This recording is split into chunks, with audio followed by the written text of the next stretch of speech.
Ce chapitre traite d'une notion essentielle dans la construction d'une page web, la distinction entre la structure du contenu et sa présentation visuelle. Comprendre cette séparation, c'est poser les bases d'un site à la fois clair, cohérent et évolutif.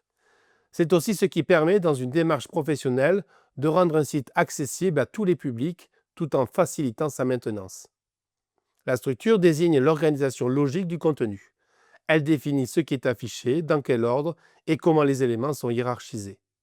Elle repose sur des éléments qui déterminent la fonction de chaque partie. Un titre principal, des sous-titres, des paragraphes, des listes, des tableaux d'information, etc. Cette structure doit être rigoureuse, lisible et fidèle à l'intention du contenu. C'est elle qui permet à l'utilisateur, mais aussi aux outils comme les moteurs de recherche ou les lecteurs d'écran, de comprendre rapidement de quoi il est question. La présentation, quant à elle, correspond à l'aspect visuel de la page.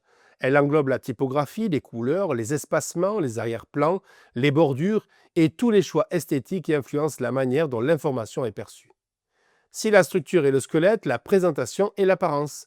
C'est elle qui donne un style au site, qui renforce son identité et qui peut rendre la lecture plus agréable, plus dynamique ou plus professionnelle. Il est important de ne pas mélanger structure et présentation.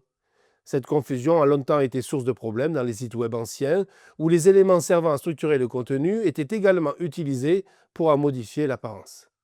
Cela rendait les pages plus difficiles à mettre à jour, moins accessibles et plus longues à charger. Aujourd'hui, la séparation entre contenu et apparence est une règle de base. Cette séparation permet plusieurs avantages. Elle facilite les modifications visuelles. Il est possible de changer l'apparence de l'ensemble du site sans toucher au contenu. Elle améliore la compatibilité entre les navigateurs et les supports.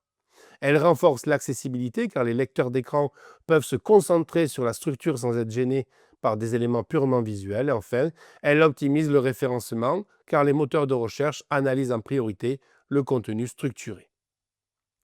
Prenons un exemple. Une liste de services proposée par une entreprise peut être structurée avec des éléments qui indiquent clairement qu'il s'agit d'une énumération. Cette liste pourra ensuite être présentée de manière élégante avec des icônes, des couleurs spécifiques ou un agencement particulier. Mais cette mise en forme n'aura pas d'impact sur la structure en elle-même, qui restera la même. Un autre cas courant concerne les titres. Ils doivent toujours être utilisés selon leur niveau logique, et non pour leur apparence. Il peut être tentant d'utiliser un titre de niveau inférieur parce qu'il est plus petit ou plus discret, mais cela nuit à la logique globale du document. La bonne pratique consiste à respecter les hiérarchies sémantiques, puis à ajuster la taille ou le style au niveau visuel. Cette rigueur est également utile pour les personnes chargées de maintenir ou de faire évoluer le site.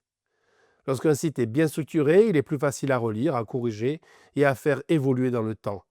Cela évite les erreurs et permet de travailler à plusieurs sans confusion. C'est une garantie de qualité et de durabilité. Lorsqu'un site est conçu avec des équipes différentes, des rédacteurs, des designers, des développeurs, la distinction permet à chacun de travailler dans son domaine sans interférer avec celui des autres. Le rédacteur se concentre sur la structure du contenu, le designer sur l'apparence et le développeur sur la fonctionnalité. Cela améliore l'efficacité, la collaboration et la qualité globale du site.